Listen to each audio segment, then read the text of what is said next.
Abram a Bíblia, por favor, no livro do profeta Zacarias. Profeta Zacarias, capítulo 2. Profeta Zacarias, capítulo 2. Zacarias é o penúltimo livro do Velho Testamento. Abra aí no capítulo 2, por gentileza.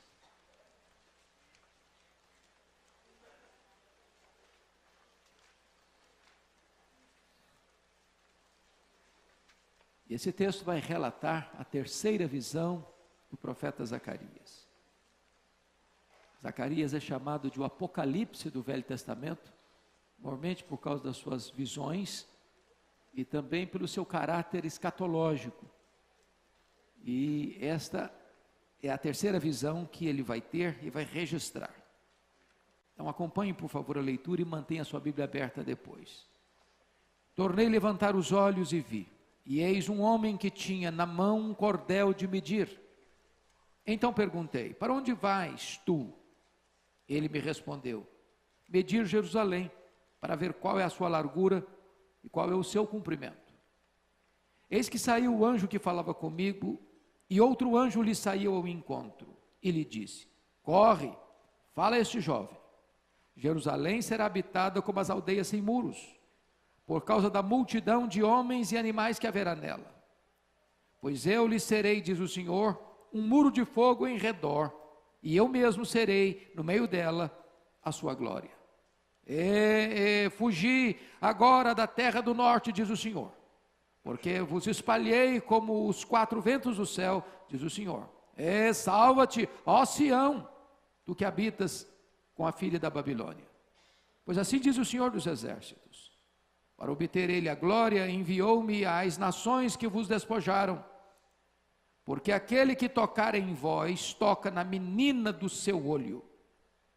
Porque eis aí agitarei a mão contra eles, e eles virão a ser a presa daqueles que os serviram. Assim sabereis vós que o Senhor dos exércitos é quem me enviou.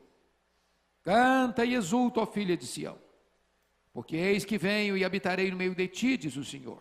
Naquele dia, muitas nações se ajuntarão ao Senhor, e serão o meu povo. Habitarei no meio de ti, e saberás que o Senhor dos exércitos é quem me enviou a ti.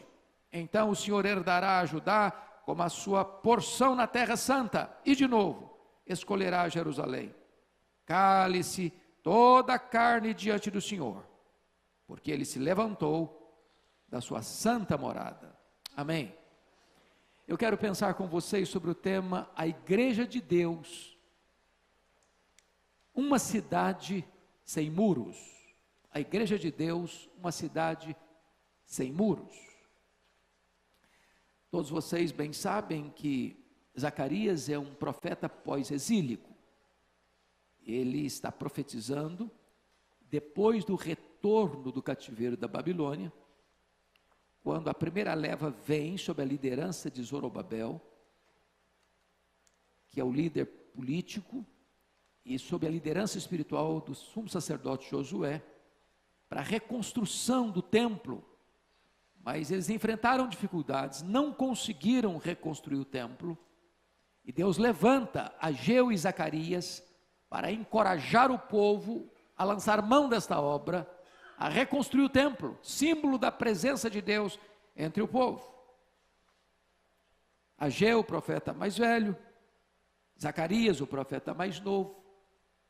Ageu mais propriamente pensando na reconstrução do templo físico, Zacarias mais focado na reconstrução da vida espiritual do povo que retorna desse cativeiro.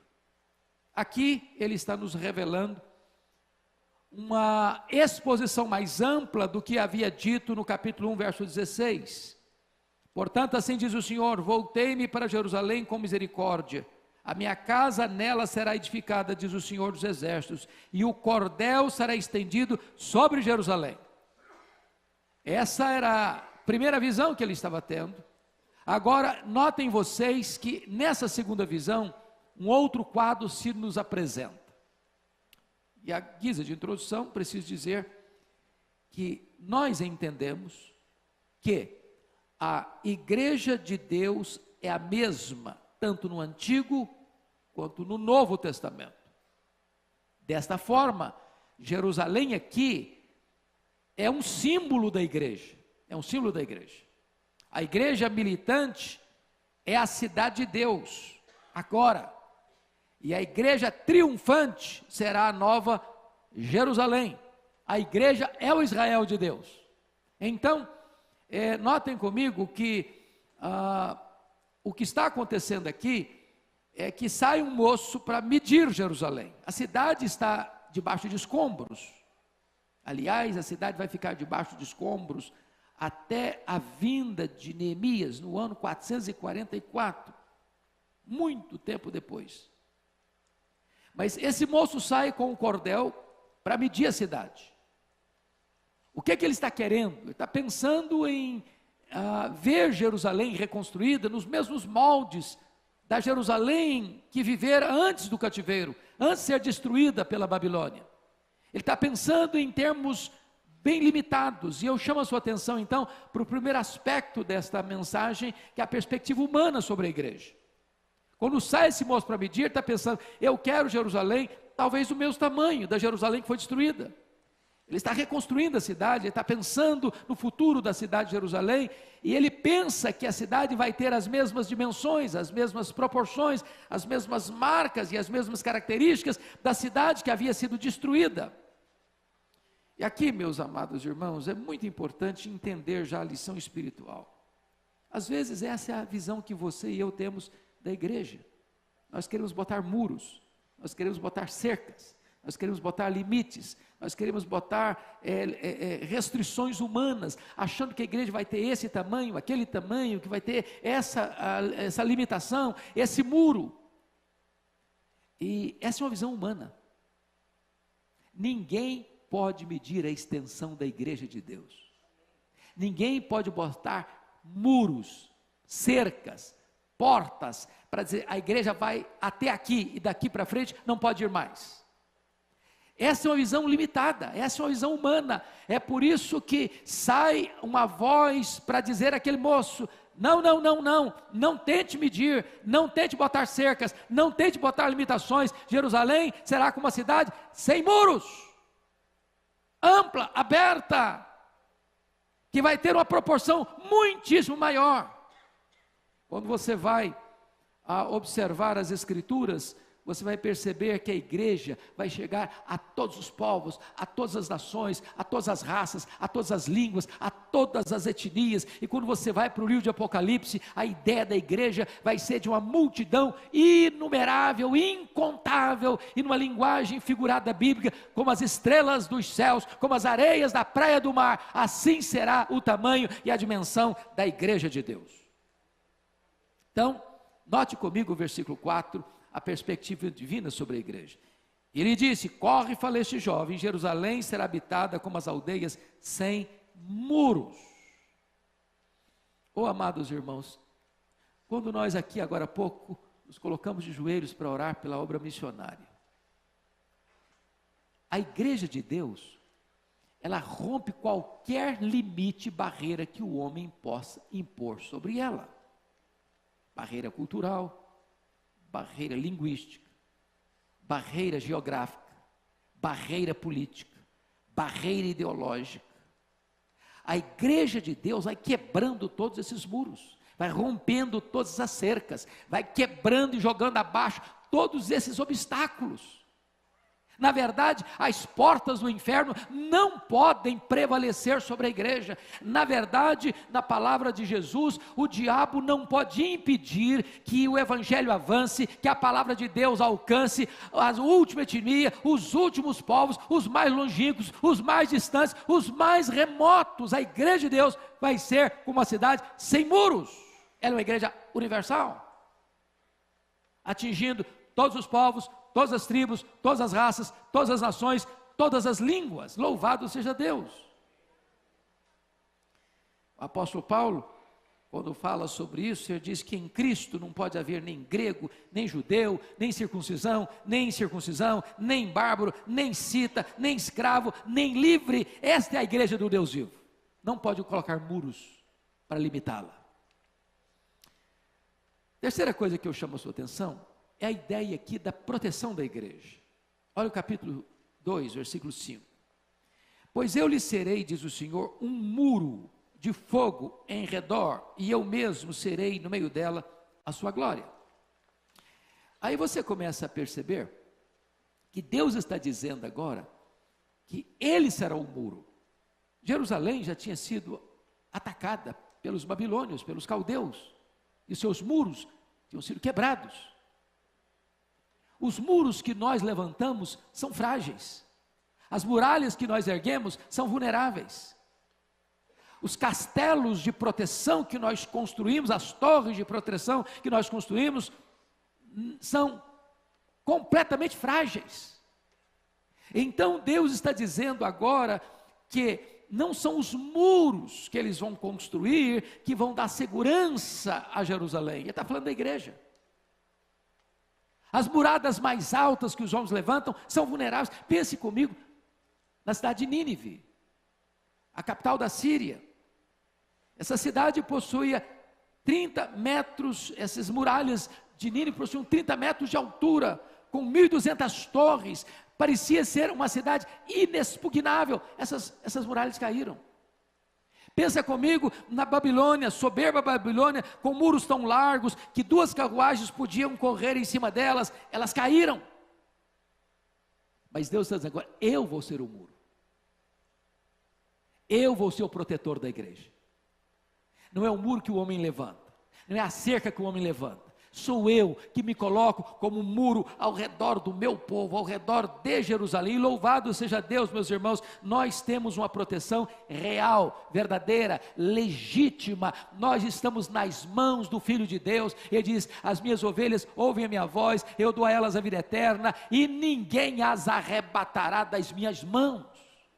O apóstolo Paulo quem diz que nem a morte, nem a vida, nem anjos, nem potestades, nem principados, nem poderes, nem altura, nem profundidade, nem qualquer outra criatura poderá nos separar do amor de Deus, está em Cristo Jesus. Você está seguro nas mãos do Deus Todo-Poderoso. A igreja está segura nas mãos do Deus Todo-Poderoso. E ainda que irmãos nossos, missionários, que estão em lugares perigosos, nas cortinas de ferro, na janela 10x40, alguns torturados, alguns presos, alguns até morrendo, mesmo quando um crente morre, ele é vencedor, porque vence o diabo com a palavra do testemunho e o sangue do Cordeiro, porque não amar a própria vida por causa do testemunho que deram do Evangelho.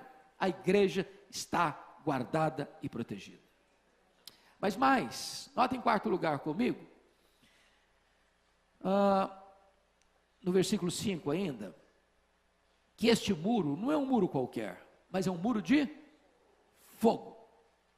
Da mesma maneira que Deus protegeu o povo no deserto com a coluna de fogo, quando a noite chegava, o frio também, os perigos eram maiores, aquele muro de fogo impedia que animais perigosos, bestas, feras, ou os inimigos se aproximassem para atacar o povo de Deus.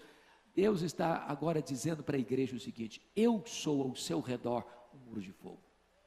Em outras palavras, ninguém pode atingir você sem primeiro ter que passar pelo próprio Deus.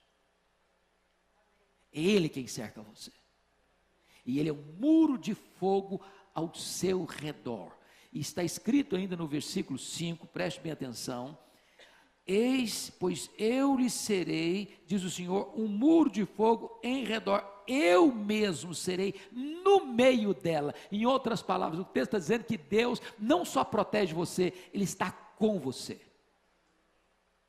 É a presença dEle com você que protege você. Essa é a promessa dEle: eu serei convosco. Essa foi a promessa de Jesus, e eis que estou convosco todos os dias, até a consumação dos séculos. A grande bênção e proteção da igreja, irmãos, é saber que Deus está conosco. E se Deus está conosco, você não tem que temer. Se Deus está conosco, você não tem que ficar apavorado. Esta é a palavra de Davi: ainda que eu ande pelo vale da sombra da morte, eu não temerei mal nenhum, porque tu estás conosco. Aliás, essa é a maior necessidade da igreja. Foi isso que Deus disse para Moisés quando Deus se irou contra o povo e disse: olha, Moisés, eu não vou mais com vocês, eu vou levar vocês à terra prometida, um anjo de Deus vai acompanhar vocês, os milagres vão continuar acontecendo, o maná vai continuar caindo, e os cordonizes virão, e a coluna de fogo também, e a coluna de nuvem também, e eu vou levar vocês até a terra prometida. E Moisés disse: Senhor, faz o seguinte, se o Senhor não for conosco, não nos faça subir, porque um anjo é muito bom, mas ele não é suficiente. A terra prometida é muito boa, mas sem a tua presença não tem valor. A maior necessidade minha, a maior necessidade sua, a maior necessidade da igreja não é de coisas, não é de bênçãos, é da própria presença de Deus. E ele está dizendo: eu estarei no meio de vocês. Mas notem, queridos irmãos, que ainda está escrito no versículo 5, e eu mesmo serei no meio dela a sua glória. A sua glória. Isso significa que quando Deus está presente, Ele está falando da sua presença manifesta, do seu Shekinah. De tal maneira que a glória de Deus é o esplendor máximo de todo o ser de Deus, todo o resplendor dos seus atributos, toda a manifestação plena do seu ser. Deus presente protegendo, Deus presente junto com o seu povo, sendo a maior alegria, sendo a maior herança, sendo a maior riqueza, sendo o maior deleite do seu povo. Esta é a promessa que Deus tem para a sua igreja. Agora notem comigo, ainda que a igreja é lugar de segurança e salvação. Veja o versículo 6 e 7. Deixa eu contextualizar o 6 e 7 primeiro. Vocês sabem que quando o povo foi para o cativeiro da Babilônia, depois com a queda da Babilônia, o levantamento do Império Medo-Persa, sobretudo com Ciro, ele ordena que os judeus retornassem para Jerusalém. Depois de Ciro, vem Cambises, depois vem Dario o Grande, que também permite que o povo volte. Depois, mais tarde, vem Assuero, que é o Xerxes I. Depois vem Artaxerxes, que foi aquele grande rei que abençoou tanto o povo que retornou através de Neemias, etc. e tal. O ponto é o seguinte: muitos ficaram na Babilônia, se aculturaram por lá, gostaram de lá, fizeram sua vida lá, fizeram as suas finanças lá, conseguiram ganhar dinheiro lá, casaram seus filhos lá e ficaram por lá. Agora, esta é a palavra, versículos 6 e 7. Fugi agora da terra do norte, terra da Babilônia, diz o Senhor, porque eu vos espalhei como os 4 ventos do céu, diz o Senhor, e salva-te, ó Sião, tu que habitas com a filha da Babilônia. O que ele está dizendo? Pense em vocês que muita gente acha que está segura na Babilônia, no mundo. Tem dinheiro, tem projeção, tem sucesso, fizeram a vida lá, estão bem lá, olham e tem todo conforto, estão num império poderoso. Jerusalém está oprimida, tem escombros, tem pobreza, tem inimigos ao redor, tem opressão para todo lado. Para eles, o que é segurança? É ficar na Babilônia. Para eles, o que é perigoso? É voltar para Jerusalém. E Deus está, para, calma. Aí você vai enfrentar problema, aí você vai enfrentar juízo, aí o juízo de Deus virá sobre a Babilônia, o juízo de Deus virá sobre o Império Medo-Persa. Se você quer segurança, se você quer salvação, saia daí, venha para Jerusalém. Sabe o que Deus está dizendo? Você quer segurança, você quer salvação, saia do mundo, venha para a igreja, porque é na casa de Deus, é na presença de Deus que tem salvação, que tem segurança para a sua vida. Esta é a mensagem que está sendo passada aqui. Irmãos amados, Deus está presente na sua igreja, portanto não há salvação fora da igreja, salvação em Cristo, mas aquele que é salvo em Cristo precisa estar na igreja. Não tem desse negócio de desigrejado, não tem desse negócio, não, eu sou salvo do meu jeito, do meu modo, eu sou salvo, mas vou continuar no mundo, eu sou salvo, mas vou continuar na Babilônia. Você quer salvação, você quer segurança, saia do meio dela e venha para a casa de Deus, porque é aqui que tem muro de fogo, é aqui que tem presença, é aqui que tem glória, é aqui que tem salvação. Mas ainda mais, notem vocês comigo, a igreja recebe o cuidado de Deus, versículo 8 e 9, confira aí. Pois assim diz o Senhor dos Exércitos: para obter ele a glória, enviou-me às nações que vos despojaram, porque aquele que tocar em vós, toca na menina do seu olho. Porque eis aí, agitarei a mão contra eles, e eles virão a ser a presa daqueles que os serviram. Assim sabereis vós que o Senhor dos Exércitos é quem me enviou. Irmãos amados, como é preciosa essa figura. Você, meu irmão, minha irmã, é a menina do olho de Deus. E olha como a figura é linda, porque talvez não há nenhum órgão do seu corpo que você proteja com mais cuidado do que o seu olho. Cercado de ossos firmes para proteger. Sobrancelhas, cílios, as glândulas lacrimais para untar, ungir, lavar. Você automaticamente fecha os seus olhos quando alguma coisa vem para atingi-lo. E Deus está usando esta figura para dizer o seguinte: você é tão precioso para Deus, você é tão amado de Deus, Deus tem tanto cuidado de você, Deus tem tanto zelo por você, Deus está tão interessado em proteger e guardar você, que Ele diz: você é a menina dos olhos de Deus. Quem tocar em você, toca na menina dos olhos de Deus. Quem perseguir você, persegue ao próprio Deus. Não há possibilidade de você ser fracassado e derrotado, porque você está escondido com Deus em Cristo nas regiões celestes. Você é a menina dos olhos de Deus, é Deus quem protege você. Mas ainda mais, queridos irmãos, veja comigo o versículo 10. A igreja é o povo feliz, exultante. Você pode ler o 10 comigo? Vamos ler juntos? Canta e exulta, ó filha de Sião, porque eis que venho e habitarei no meio de ti, diz o Senhor.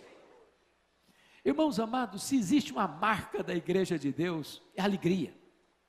A alegria do Senhor é a nossa força, disse Neemias, anos depois.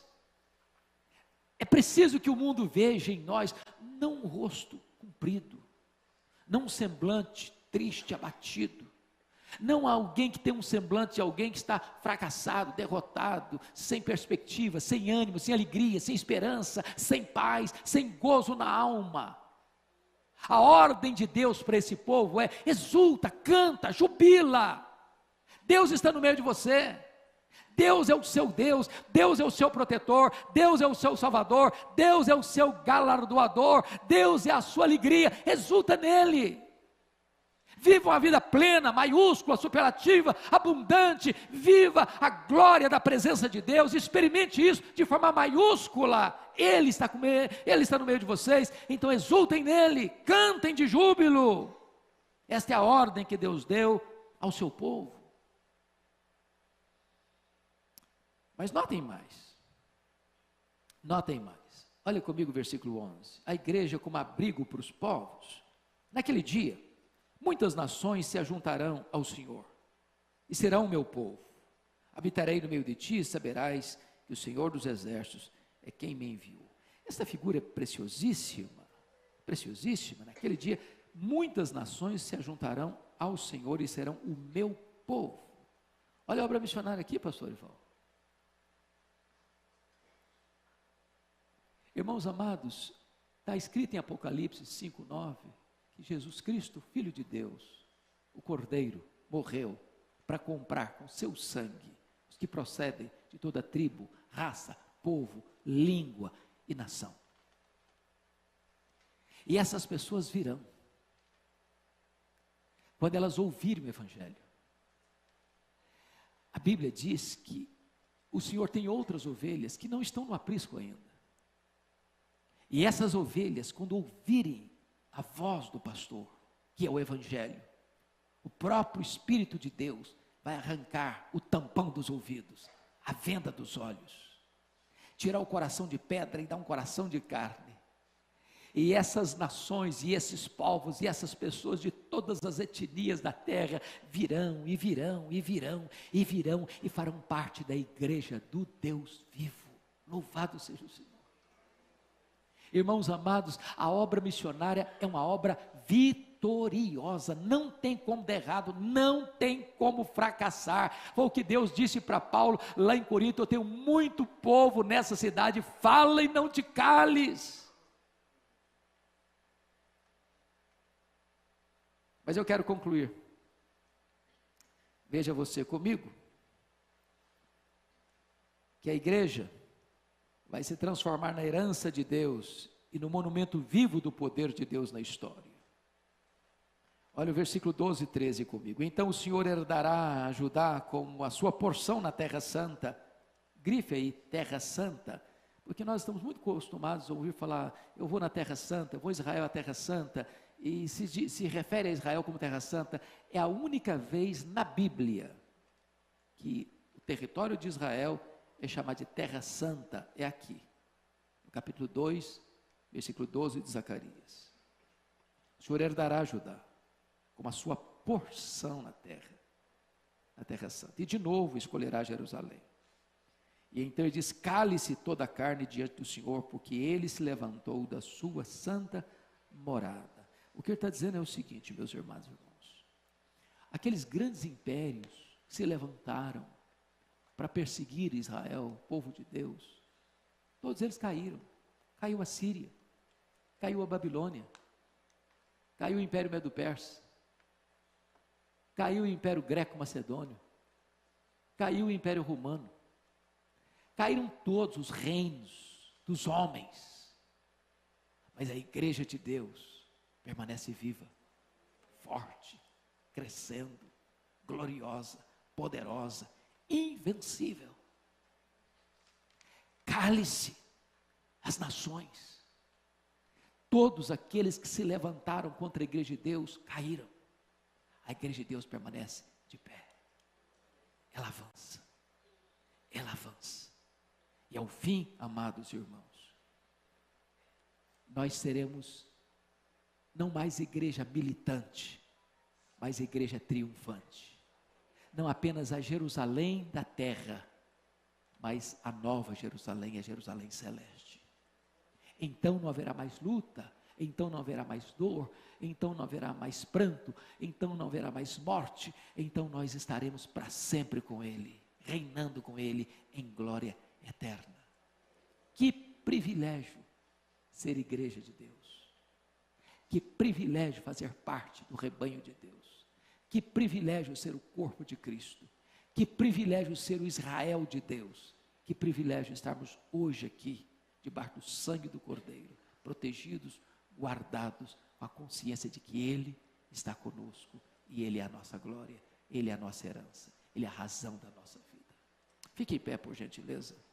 Eu quero orar com você e dar graças a Deus por esse tempo. Deus, receba a nossa gratidão,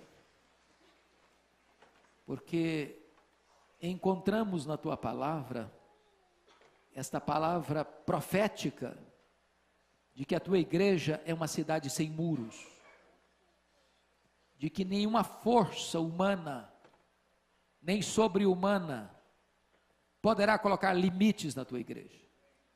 Bendito é o Teu nome, porque ela está avançando, porque o Evangelho está penetrando nas cortinas de ferro, nas cortinas de bambu, rompendo ideologias, rompendo o poder político, rompendo perseguição, rompendo toda forma de opressão humana e demoníaca, e a Tua igreja está avançando, e a Tua igreja está conquistando aqueles por quem Cristo morreu, de todas as raças, povos, línguas e nação. Louvado seja o Teu nome. Agora, Deus, dá-nos também o senso da Tua presença conosco. Dá-nos o senso de que Tu és o nosso protetor, o nosso muro de fogo ao nosso redor, e dá-nos, ó Deus, aquele gozo inefável de que Tu és a nossa glória, a nossa alegria, a razão da nossa vida, e que o nosso coração exulte, cantando e jubilando na Tua presença. Louvado seja o Teu nome, em nome de Jesus. Aleluia. Amém.